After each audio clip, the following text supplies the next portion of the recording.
Gorka, les éditions Elkar. Non. Et pourquoi du Pays Basque? Les éditions Atlantica. Atlantica. Ça démarre bien. Oui. L'édition Atlantica. Et pourquoi du Pays Basque? Et pourquoi? Et pourquoi? Parce qu'on avait fait une chronique à la radio. C'est parti avec France Bleu Pays Basque au départ. Et on s'était retrouvé avec Yotier Dargui à réfléchir ce qu'on allait pouvoir raconter tout au long de l'année sur les ondes. Et du coup, le Grégoire Tifano, qui était le directeur des programmes, nous dit, mais pourquoi il y a des radars en Olar-Samendi? Pourquoi le Chistera? Pourquoi le gâteau bas, c'est lequel le vrai? Et on a commencé comme ça, et on a tiré, et du coup, j'avais fait 150 chroniques à la radio. Oui. Et de ces chroniques, eh bien, on a extrait 40 histoires qui ont fait les pourquoi du Pays Basque. Et on a découvert des choses assez étonnantes pour nous. Oui, et avec Jean-Claude Mailly, c'est pas triste. Hein.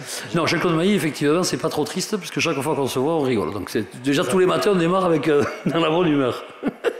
Et quels sont les pourquoi qui t'ont le plus interloqué ou, Alors, lesquels en particulier? Oui. J'ai repris un peu tous les basiques, mais j'ai trouvé des choses incroyables sur la révolte des femmes d'Asparer, où suite à la gabelle, l'impôt qui est levé, toutes les femmes se révoltent parce qu'on va encore leur piquer les sous. Donc, monsieur de Coppen, lieutenant du roi à Bayonne, vient à Asparer, il a les cloches, une révolte, toutes les femmes sont armées. Et en fait, le dialogue ne peut pas s'instaurer. Et les cloches sonnent, il n'en peut plus. Donc c'est le curé Rambourg, qui vient faire négociateur. Mais à partir de ce moment-là, toutes les personnes d'Asparin qui partaient sur Bayonne étaient emprisonnées. Donc il y avait eu des régiments militaires à Macaille, à Mendion, ils avaient vraiment saisi le territoire. Et c'est encore l'abbé Rambourg qui part à faire la paix, dirons-nous, avec le lieutenant du roi, le bailli. Et lui il dit, eh bien je suis d'accord, on passe l'éponge, mais on va détruire le clocher parce que ces cloches, elles m'ont obsédé. Et il n'y a pas eu de clocher à Asparer jusqu'à 1871 qui puisse reconstruire le clocher suite à la révolte des femmes d'Asparer. Ah oui, extraordinaire. Ah oui, des choses étonnantes. Là aussi, j'ai trouvé une histoire, une guerre civile qui a eu lieu au Pays Basque dont on n'entend jamais parler, c'est la guerre avec Chourio qui était d'Asquin. Les partisans du Bilsar, en fait, lui avait été élu au Bilsar démocratiquement, mais là encore, le pouvoir central essaie d'imposer le descendant de la maison d'Urtubis, qui voilà. Donc là, lui pas du tout d'accord, et on a une guerre civile qui dure plus d'un an au Pays Basque avec la prise du château Ustaritz, le fort de Sokoa, les canons. Il y a 3000 hommes d'un côté, donc chacun avec le Chavel-Gori ou Chavel-Chouli, suivant le camp où on était, et il y a eu une espèce de guerre civile au Pays Basque dont on n'a jamais entendu parler. Et donc j'ai découvert... oui, ça a marqué vraiment un territoire, mais là aussi, disparition dans l'histoire de ce qu'a cet événement chez nous, et il n'y a pas si longtemps que ça. Oui, extraordinaire. Et après, donc voilà, j'ai des choses aussi beaucoup plus étonnantes, parce que j'ai ce qui m'a marqué, le berger australien. On entend beaucoup parler du berger australien, mais moi dans le livre, j'explique que le berger australien, mais il aboie en basque en fait. Pourquoi? Parce que c'est les bergers d'ici qui sont partis travailler en Australie. Et d'Australie, ils partent continuer leur travail aux États-Unis. Mais comme ils arrivent d'Australie, les Américains, on connaît leur culture, ils ont dit, mais s'ils arrivent d'Australie, c'est un berger australien. Donc le berger australien qu'on retrouve partout, dénommé comme ça, il n'est pas du tout australien. Il est chez nous. C'est la race, elle est bien de chez nous. Ça, c'est une histoire qui m'a beaucoup fait rire. Et une autre histoire qui est très rigolote, c'est à Bilbao, un armateur, un négociateur qui faisait beaucoup les peaux de castor, venir ça des États-Unis. Il fait venir du bacalao, il est importateur de ça. Et il écrit une lettre en disant, il commande en espagnol, il met 100 o 120 bacalao. Sauf que le mec à l'arrivée, il a cru que le O c'était un zéro, et il a vu arriver 1 100 000 pièces de morue à Bilbao. Et ça tombe au moment des guerres carlistes.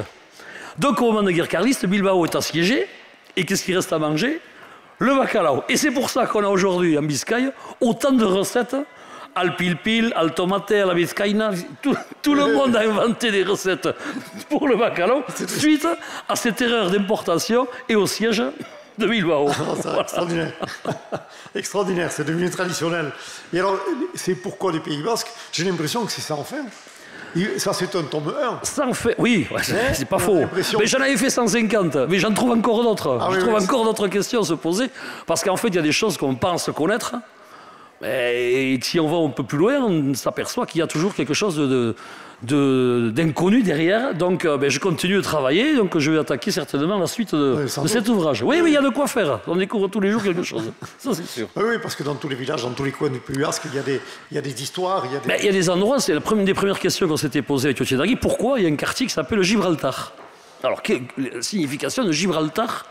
Alors, le chemin, alors on s'est posé la question, le chemin de Saint-Jacques, est-ce qu'il y avait... Alors, en fait, pas du tout. Le chemin de Saint-Jacques, ça s'appelle Gibraltar à cause des populations qui habitaient là, mais c'était les Bohémiens. C'est les Bohémiens qui vivaient à cet endroit-là. Et comme à cette époque-là, il y a une opposition entre l'Europe du Nord qui est industrialisée et l'Europe du Sud qui est dans la misère, tous les gens qui venaient d'Andalousie, de ce coin-là, c'était les Gibraltaracs, c'était les Bohémiens, quoi. Oui. Et donc l'endroit, comme c'était les camps ou les lieux d'habitation de ces populations-là, on a donné le nom de Gibraltar pour justement montrer ces populations qui venaient de l'Europe du Sud, qui était considérée comme l'Europe pauvre, quoi. Donc voilà, une explication logique derrière tout ça. Extraordinaire. Il y a eu Cherchebruy aussi, peut-être, non?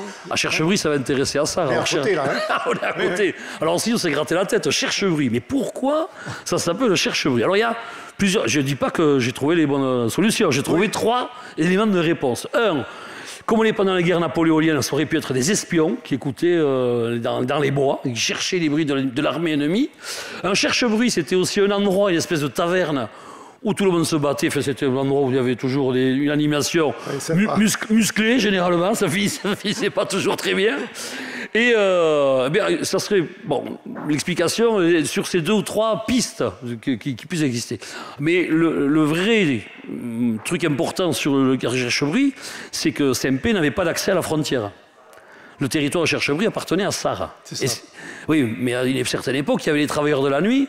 Et les travailleurs de la nuit passaient la frontière pour ramener un peu de contrebande, pour faire passer et enrichir les familles, c'était important. Et c'est la négociation qui se passe entre Sarre et Saint-Pé qui permet à ce quartier de Saint-Pé d'accéder à la frontière. Donc il y a toute une négociation derrière tout ça qui a permis une vie nocturne plus agitée, on va dire. Oui, à Sarre, la vie nocturne a souvent... Oui, il y a des belles maisons. Il y a des grandes maisons.